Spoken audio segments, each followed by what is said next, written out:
How to add a shake to reveal effect to your Instagram story on Android. This tutorial shows you how to create this fun, interactive story in just a few steps. First, open the Instagram app on your Android device. After that, tap on the Your Story to create a new story. From there, tap on Story to open the story creator. Let me show you. At this point, take a photo or video or swipe up to choose one from your gallery. In the next step, once your content is ready, tap on the sticker icon at the top of the screen.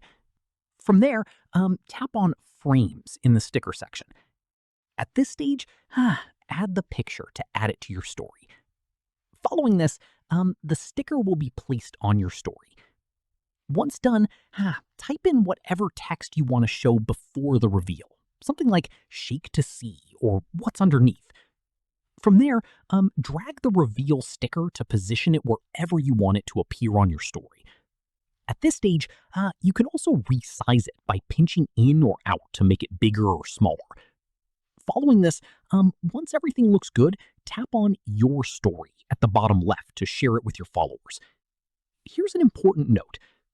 When your followers view the story, they'll need to shake their phone to reveal the content underneath the sticker. It creates a fun, interactive experience that encourages more engagement on your story. And that's it. If this guide helped you add a shake to reveal effect on your Instagram story, give it a like, subscribe for more Android tutorials, and tap the bell icon for updates. See you in the next